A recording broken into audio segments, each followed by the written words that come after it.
자, 이제 북미 지역연구 11주차 강의를 시작하는데, 이따가 또 얘기하겠지만, 지금 우리가 예상했던 것보다는 훨씬 더 빠르게 지금 우리 강의 계획서상에 나와 있는 진도는 11주차로 다 마칠 것 같습니다.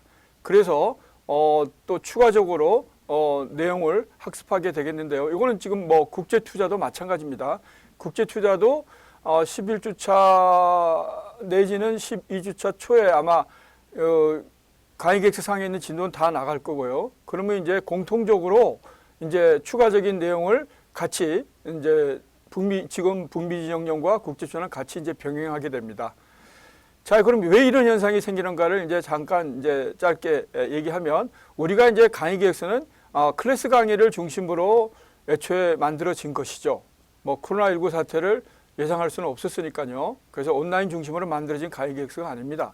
그래서 이 오프라인 강의를 중심으로 했기 때문에 오프라인 강의는 일단 굉장히 이제 정해진 시간 내에 우리가 맞출 수가 있죠. 뭐 기타 추가적인 얘기, 뭐 사례 얘기, 또 이제 쌍방향 커뮤니케이션을 활발하게 전개하면서 굉장히 효율성 높게 우리가 이제 수업을 진행하고 있고, 그것이 이제 레귤러한 강의죠.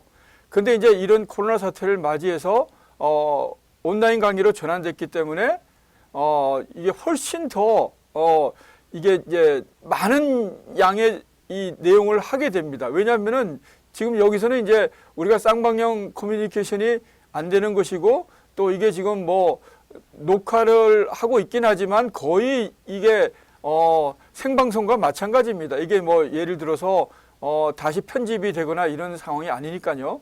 그러니까 우리가 이제 뭐 보면 뉴스에서 그냥 그 아나운서들이 실시간으로 전해주는 그 생방송하고 똑같은 경우예요. 지금 제가 강의를 하는 입장에서는. 그래서 이게 양이 훨씬 이게 많아지게 됩니다. 물론 이제 장단점은 다 있죠. 물론 이것은 이제 효율성 면에서는 좀 떨어진다고 할 수 있죠. 왜 수업에서 우리가 서로 페이스 투 페이스 렉처를 할 때는 서로와 충분하게 이제 교감하면서 우리가 강의를 진행하게 되지만, 여기서는 이제 제가 아무래도 일방적으로 이제 강의를 진행하는 것이고, 나중에 뭐 이게 할 수 있는 그 현실적으로 그런 이제 상황이 돼 있지 않습니다. 그래서 이거는 뭐 누구도 예상하지 못했던, 또 저희 대학이 뭐 온라인 중심의 강의 대학도 아니고요. 뭐 그걸 중심으로 하는 방송통신대학도 제가 보면은 한 뭐 3주 내지 4주는 또 클래스에서 수업하는 것들을 부분적으로 병행하고 있습니다. 물론 이제 그 단점을 보완하기 위해서인 것이죠. 자, 어쨌든 뭐 예상하지 못한 이런 상황에서 그래도 충실하게 우리가 정해진 15주차, 물론 15주차는 우리가 클래스에서 지금 이제 기말고사를 보는 것으로 지금 예정되어 있습니다. 그래서 이제 강의는 이제 1주차에서 14주차까지 충실하게 정해진 시간에 지금 현재는 뭐 11주차를 하고 있습니다만은 뭐 남은 12, 13, 14주도 충실하게 시간에 정해진 시간을 우리가 이제 맞춰서 진행하고 있습니다. 그래서 이걸 미리 이제 내가 얘기했고요. 일단 강의 계획서상에 나와 있는 그 진도가 우리의 기말고사 범위입니다. 그래서 우리가 앞에서 1주 4주차에서 추가적으로 우리가 이제 예외적인 상황이었기 때문에 그때는 또 4주차 끝나고 또 클래스 강의로 전환될 것이라고 우리가 예상했었죠. 그래서 이제 추가적인 뭐 공통적인 내용으로 했습니다만은, 그 주차도 지금 보면 이제 이 11주차에 다 끝나게 된 것이죠. 원래 이제 강의 계획서상에 나와 있는 그 진도는요. 그래서 이제 추가적으로 이제 강의를 하게 되는데, 그건 이따가 또 강의 계획서상에 완전히 끝나는 그 시점에 맞춰서 추가적으로 또 얘기하도록 하겠습니다. 자, 10주차 이제 세 번째 시간에 팍스 시니카를 잠깐 언급을 했는데요. 끝내지는 못했습니다. 이제 그거를 이제 진행하도록 하겠습니다. 한 번 더 얘기하지만, 이제 국제 투자 요 시간도 지금 뭐 11주차 내지 12주차에 끝나는 것이기 때문에 지금 요 수업이 끝난 다음부터 적용되겠지만, 이제 이게 끊을 수가 없는 거기 때문에 국제 투자도 잠시 요게 강의 계획서상에 나와 있는 그 진도가 나간다면 요게 이제 좀 겹치는 부분이 있겠습니다. 그러나 뭐 이거는 애초에 가계획서에 예정했던 그 진도는 충분히 나갔기 때문에 지금 추가적으로 하는 이 내용도 시험 범위에는 들어가지 않습니다. 그리고 시험과 관련해서는 또 추가적으로 나중에 얘기하겠습니다. 아마 12주 내지는 13주 차에 아마 기말 시험에 대해서는 다시 한번 얘기를 하도록 하겠습니다. 자, 이제 팍스 시니카를 뭐 짧게 이제 얘기하고 이제 지난 10주차 3교시 강의가 끝났는데요. 다시 한번 이제 짧게 리뷰를 하죠. 팍스 시니카는 뭐 한마디로 얘기하면 이제 팍스 아메리카나 다음에 이제 팍스 시니카가 도래할 것이라고 일부 예상하는 학자들이 있어서 이 부분도 뭐 충분히 고려해 볼 수는 있는 그런 주제가 된 것이죠. 물론 그 가능성은 현재로서는 굉장히 낮다고 보지만은요. 그러나 이제 그 미래는 또 어떻게 될지는 또 정확하게 우리가 예상할 수는 없으니까 이 부분도 우리가 충분히 학습할 수 있는 주제로서 여기 이제 학습하게 됩니다. 자, 중국의 이제 최고 민간 경제 연구소 중에 하나가 이제 창청 기업전략 연구소가 있는데요. 2002년 8월에 2002년 중국 과학기술 발전 보고서에서 중국의 제조업이 2005년 독일을 추월하고 세계 3위가 되고 2015년에는 일본, 2030년에는 미국까지 추월해서 세계 1위의 제조업 대국이 될 거라고 전망한 바 있습니다. 자, 2000년에는 중국의 제조업 총생산이 세계 제조업 총생산의 5%를 약간 초과해서 미국, 일본, 독일에 의해서 4위를 기록한 바 있죠. 이에 힘입어서 세계 제조공장 중국은 경제적으로 초강대국으로 부상해서 조만간 미국과 세계의 패권을 좌지우지할 것이라는 전망도 꾸준히 제기되고 있는데 지금 현재로 보면은 세계 제조공장을 넘어서서 지금은 중국은 세계 소비시장으로 우뚝 서 있습니다. 그러니까 예상보다는 훨씬 더 빠른 속도로 중국의 발전 속도가 가고 있다는 그런 얘기죠. 자, 그러나 이제 뭐 이런 그 고수 성장의 배경에는 항상 뭐 저희도 경험했습니다만은 항상 이제 과제가 부작용이 존재하게 되죠. 그래서 실업 문제, 재정 적자 문제, 금융 부실 처리 문제, 자, 이런 뭐 지역 간의 격차 문제, 도농 간의 격차 문제, 뭐 이런 과제들이 산적해 있어서 결국 지금 얘기한 이 팍스 시니카 처음에 서두에서 얘기했습니다만은 예상대로 그렇게 순탄하게 진행될 것 같지는 않다라는 게 주류적인 시각이라고 할 수 있겠습니다. 자, 이제 21세기 중국 경제의 부상에 대해서 한번 볼까요? 이제 창청연구소는 중국이 노동력과 자본, 연구개발 등으로 인해서 단순한 하청 공장이 아닌 경제개혁개방 초기 단계는 뭐 그냥 하청 공장 수준이었죠. 이제는 하청 공장이 아닌 제조업 제국이 될 것이다. 물론 이거는 이제 실현되었습니다. 1990년 이후에는 외국 기업의 대중국 투자가 2,300억 달러로서 아시아에 대한 투자의 거의 50% 가까이, 즉 45%를 차지한 바 있습니다. 미국의 경제신문지 포브스, 이건 뭐 여러 번 이제 언급된 그런 이제 미국의 대표적인 이제 경영 경제 전문지인데요. 이 포브스가 선정하는 게 세계 500대 기업, 뭐 세계 100대 기업 이렇게 선정하고 있죠. 권위를 인정받고 있습니다. 이 500대 기업 중에 400여 개 기업이 중국에서 2,000개가 넘는 프로젝트를 추진하고 있고, 뭐 여기는 뭐 우리가 이름만 들어도 아는 마이크로소프트, 모토로라, 제너럴 모터스, 우리의 삼성, AT&T, 지멘스 등 세계적인 다국적 기업들이 설립한, 여기 뭐 우리 현대자동차도 당연히 여기 들어있고요. 설립한 R&D 센터도 100여 개에 이르고 있습니다. 일본의 이제 경제 산업성은 2002년 초에 해외에 진출해 있는 110여 개 기업을 대상으로 해서 중국 기업과의 기술력 격차 전망에 대해서 설문조사한 바 있습니다. 응답 기업의 한 50% 정도가 5년 내로 중국 기업의 기술력이 일본을 추월하거나 오히려 일본과 비슷해질 것으로 전망한 바 있습니다. 특히 의료, 가구, 건재, 건축자재죠. 건재, 비철금속, 소매 분야에서는 일본 기술력과 대등하거나 추월할 것으로 예상한 바 있고, 화장품, 자동차, 상사, 화학업종에서도 중국 기업의 추월을 우려하는 수준이라고 응답했습니다.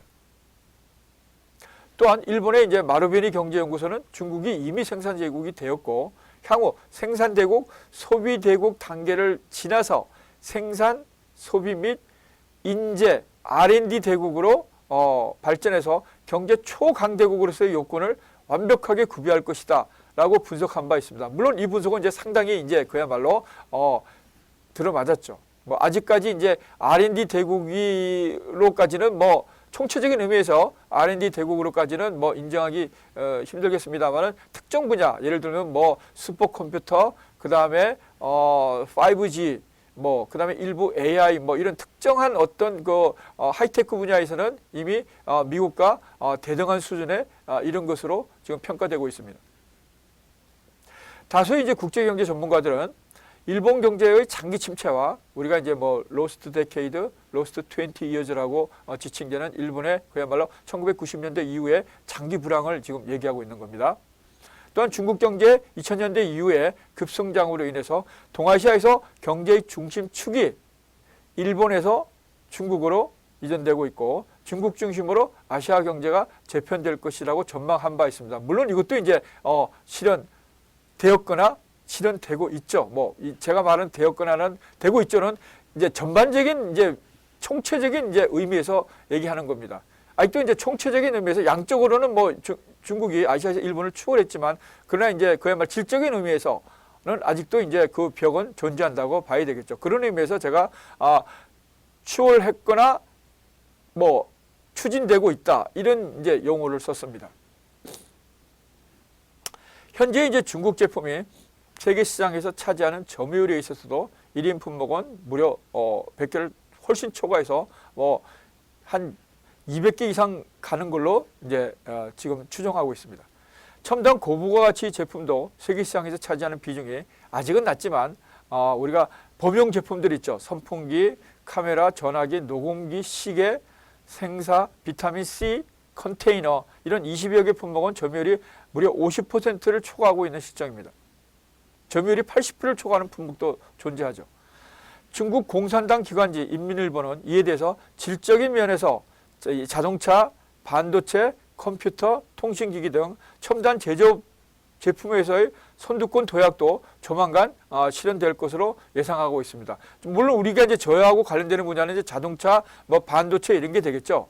이제 반도체는 중국도 이제 뭐 우리 삼성이나 하이닉스에 지금 이제 세계 시장을 주도하고 있습니다만은 여기에 이제 중국도 엄청난 국가 주도의 투자로서 반도체 굴기를 지금 진행하고 있습니다. 그러면 자동차는 아직까지 이제 기술력 격차 존재하지만 중국은 이런 기술력 격차를 해외 기업을 M&A 함으로써 대표적인 게 중국의 이제 지리 자동차가 볼보의 소형차 부분을 인수한 것이죠. 볼보라면은 그래도 현재 그래도 중대형급에서 세계적인 명성을 얻고 있는 그런 자동차죠. 자, 그래서 이제 이런 뭐 중국의 특수한 어떤 그 국가 주도의 이제 경제 체제에서 그 효율성을 발휘할 수 있는 부분까지가 있습니다. 그러니까 그걸 중국은 최대한 활용해서 그야말로 다양한 분야에서 그야말로 세계를 주도하는 경쟁력 국가로 자리매김하기 위해서 급속도로 발전하고 있는 것만은 부인할 수 없는 그런 사실입니다.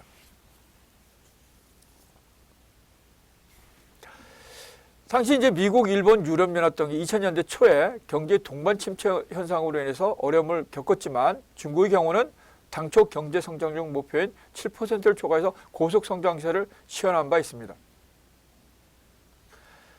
또한 이제 WTO에 가입하면서 개방 확대가 되고 또 서부 대개발 등으로 인해서 연평균 500억 달러 이상의 외국 자본이 중국으로 유입되고 있죠.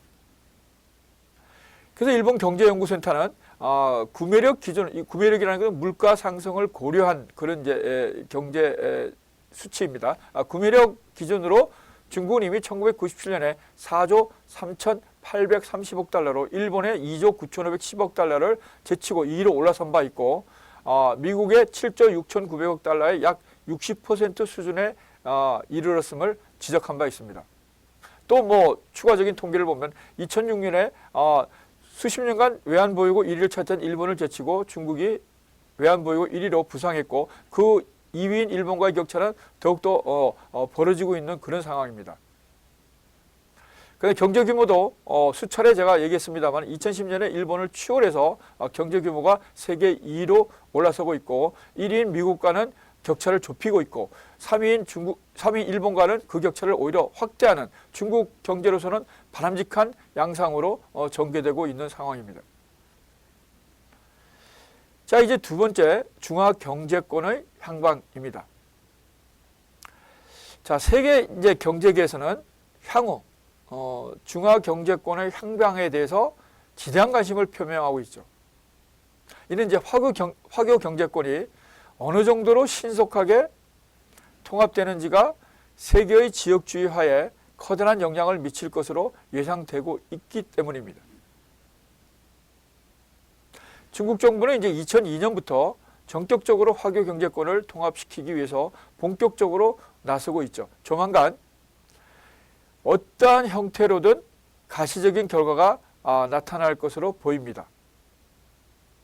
2002년 11월 4일 동남아시아 국가연합, 우리 흔히 이제 마시안이라고 그러죠. 아세안 10개 회원국가 자유무역지대 FTA 창설에 대한 기본협정을 체결한 것이 대표적인 예라고 할 수 있겠습니다.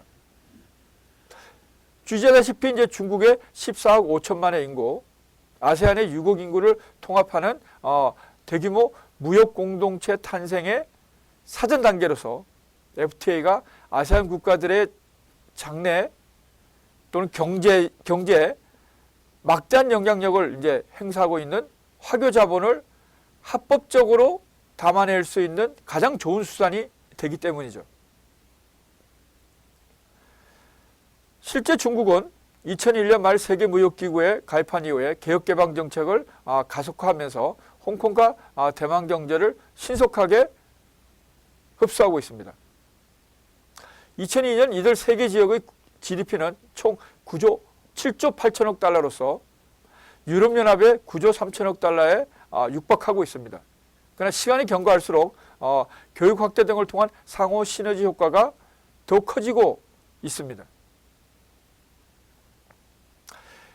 이같이 이제 다양한 형태로 미국, 유럽, 중남미 등에 분산되어 있는 화교 인구인데요. 화교 인구는 대개 한 7,500만 정도로 이제 추정되고 있습니다. 이런 7,500만 명 화교의 자본이 통합된다면 그 핵심 축은 중국이 세계의 한 중심축이 될 것임은 분명하다고 할 수 있겠습니다.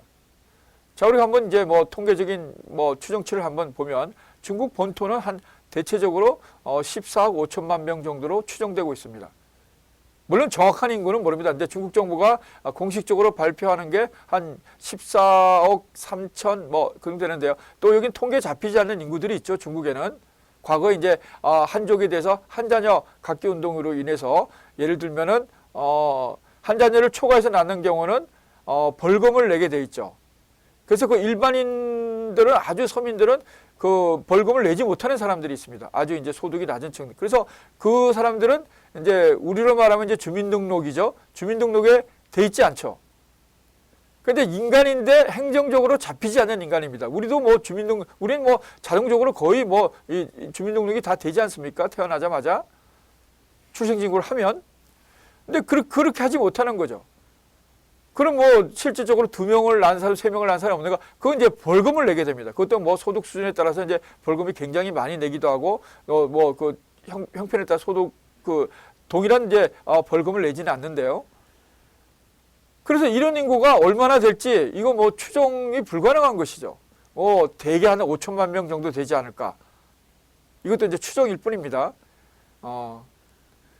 그 다음에 이러한 이제 한자녀 갖고 있는 건 좀 이제 완화되었죠. 좀 완화되긴 했습니다만은 결국 이제 일단 공식적으로 보면 한 14억 5천만 명, 대만이 한 2,500만 명, 화교 조금 전에 언급했다시피 한 7,500만 명. 그래서 이게 한 15억 5천만 명 정도 되죠. 그래서 동남아는 6억 인구 육박합니다만은 이 화교 경제권이 이 동남아에 또 화교들이 많이 있고 또 동남아의 경제는 실질적으로 이 화교들이 즉 중국에 있는 해외 동포죠. 중국의 해외 동포죠. 그러니까 이 화교들이 거의 상권을 쥐고 있습니다. 그래서 이렇게 보면 한 21억 5천만 명인데요. 2017년 기준 세계 인구는 한 76억 명입니다. 그럼 이 그러니까 중화경제권이 세계 인구의 거의 약 30%에 육박하고 있습니다.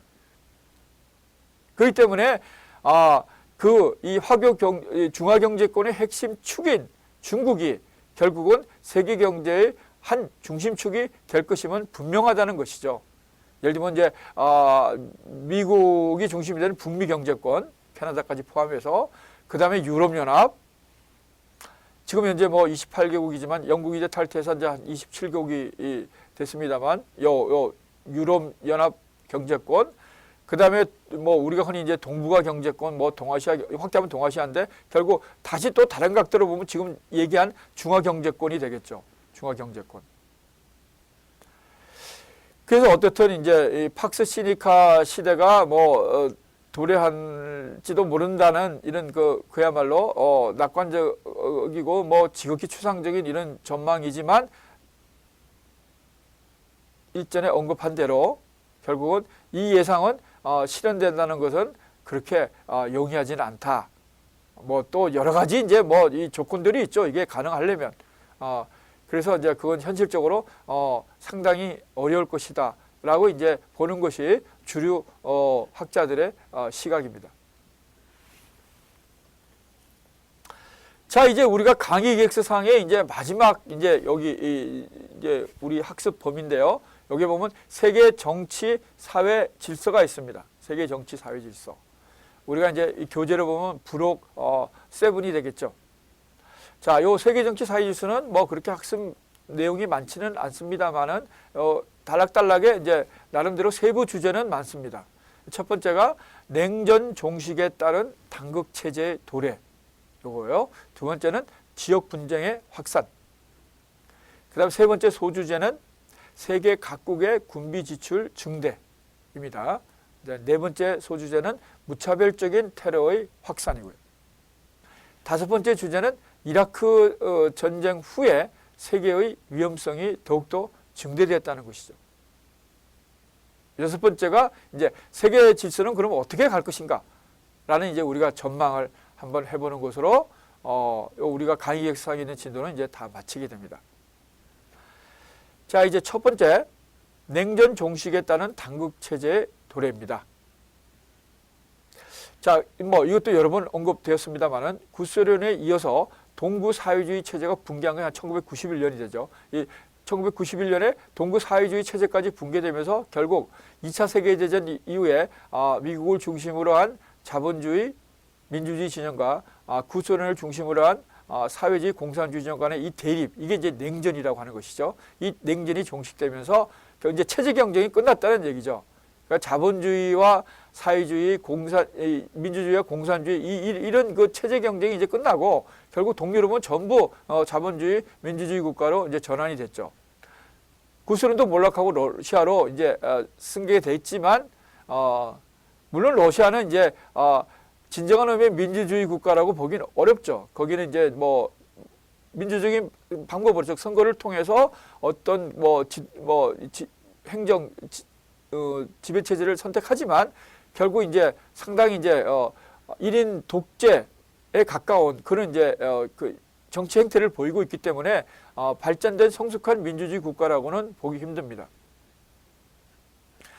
자, 이제 종식되면서 세계 각국은 군사적 대결을 지향하고 자국의 경제 발전을 이루기 위해서 모든 자원을 집중시킬 수 있는 기회를 가지게 되었습니다. 즉 냉전이 종식되면서 일부 지역의 국가를 제외하고는 세계 각국은 무기 개발이라든가 군비 확장을 위한 군사비 지출을 감소시키고 경제 성장, 빈곤을 해소하는 문제, 환경을 보존하는 문제 등 자국민의 경제적인 후생을 증진시키는데 국가의 역량을 집중시킬 수 있는 호기를 맞이하게 됐죠. 물론 그 전에 이제 체제 경쟁을 하면서 구소련 같은 경우는 특히 이제 군사력이라든가 우주항공 이런 분야에 굉장히 치중하게 됐고 미국도 이 자본주의 국가지만 결국 그 부분을 결국은 간과할 수가 없었죠. 그래서 이제 일단 군사력에서 뒤지지 않는 그런 이제 목표를 세우고 또 우주항공도 마찬가지고요. 그런 점에서 이제 상당히 많은 그런 이제 경제적으로 얘기하면 좀 비효율적인 그런 면이 많았는데 그야말로 냉전이 종식되면서 방금 얘기한 국가의 역량이 그야말로 국민의 후생을 지키는데 오로지 쓰일 수 있는 그런 좋은 기회를 맞이했다라는 얘기입니다. 자, 1교시 강의는 여기서 마치겠습니다. 2교시 때 학습하게 되겠습니다.